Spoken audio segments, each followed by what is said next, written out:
Hello, everybody. Rabbi Schwartz here from Carmiel, Israel. Erev Shabbos to you. And just wanted to show you, started saying V'sein Talmud Mutar. Take a look at the rain that we have here in Eretz Yisrael. Amazing, amazing. By the way, we've cleaned up our porch over here, Mommy. So I know you were telling me to do that, so that's cleaned. It wasn't me that did that. I'm going to go inside to record our little talk this morning because it's a little bit too rainy and noisy outside. And we're going to talk this week about an incredible parsha, Parshat Toldos. This week's parsha is one that gives me much inspiration.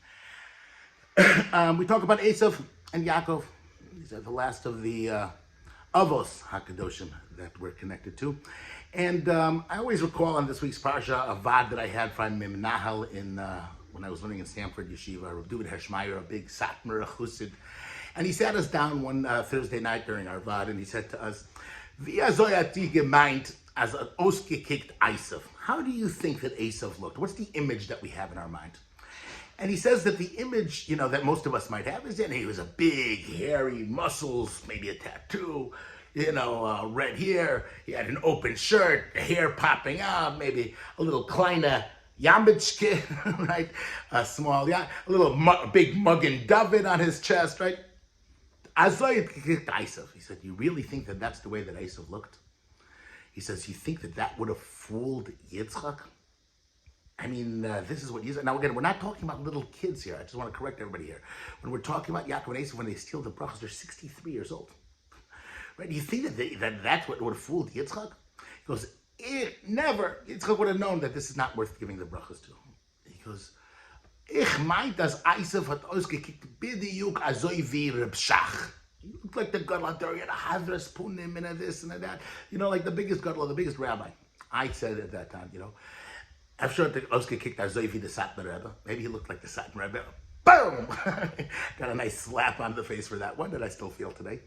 But it certainly is. We have this concept, I think, that in our mind that's sort of ingrained into us from childhood, right? That Esav is this Russia, terrible, horrible person, even from Meirech and Imai. I mean, it's a Rashi, I think, that most people miss because we all know the Medrash, but we forget the second Pshat Rashi. Rashi says two things. When the children are when the two children are fighting inside of the belly of Rivka.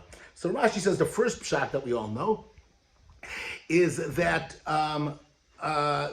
when they were passed by an Avodah Zarah, Esav would run out. When they passed by a base medrash, Yaakov would run out. It's like that image we can't get out of our mind. By the way, that's another great Satmar Rebbe vart that he says.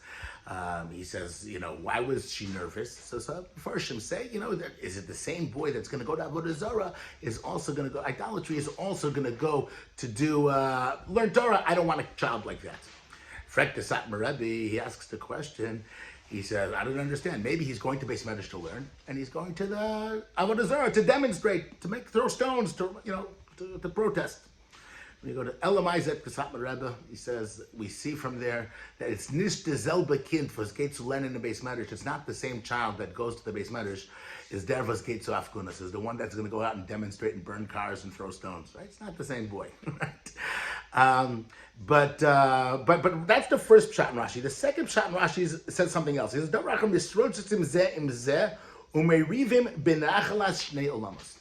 they were fighting with each other, right, about the inheritance of the two worlds. The two worlds? Esav's interested in Olam Haba.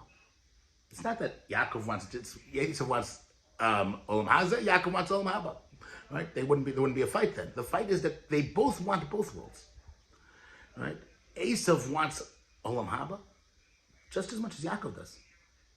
And in fact, we know this. There's this tendency to try to peg people and say they're bad from birth. Right? Just a rotten apple. Right? They just have a different... It's not true. There's no such thing. Right? There's no Yetzer Hara. This is Esav we're talking about. It's something I think that we have to think about a little bit. We're told about the Avos are raised on the forefathers, Avram, Yitzchak, and Yaakov, and we have to emulate them, we have to go like them. And the truth of the matter is, it's a question that we have to ask is, Avram was a tzaddik, Yitzchak was, these are people that they don't have my Yetzer Hara, they don't have my taivas, my desires, my temptations, my challenges in life. How do I relate? How do I connect with them? How can I be best? I tell you, you have to be like Reb Chaim Kanievsky.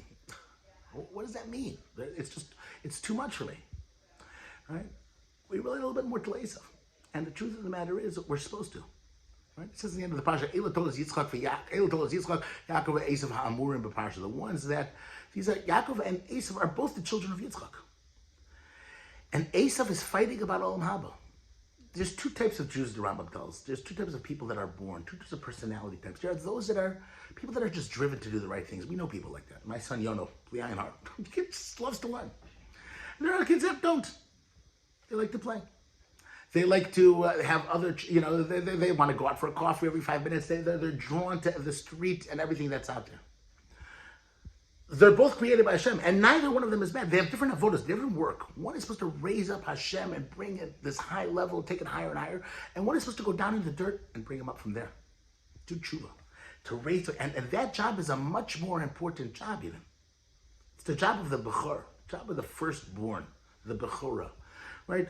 The Bechor's job is to go ahead and to take the avos, the parents, and bring it down, and at the same time to be a child and raise it up and to build it up. That's the firstborn's job, is to go down as far as he can and take everything in the outside world. Not see that, not the spirit.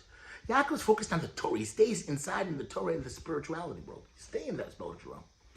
Esau's world is going to bring Hashem up from the other way, from everything that's on the outside. He's called Esau, the Edom, the red. He's called red because he just sees, because even the outside, he asks Yitzchak two questions. Right? Do you take Meiser from Melach? Do you take Meiser from Tevin? From straw, salt, and do you take it from straw? Salt and straw. And Yitzchak is blown away by these questions. You know why Yitzchak is blown away by these questions? Because it's really what Yitzchak's about. We're told in this week's Parsha, in the middle of the Parsha, perhaps I would say the most boring part of the Parsha for a lot of people, is Yitzchak's just digging wells again and again and again. You know what digging wells is?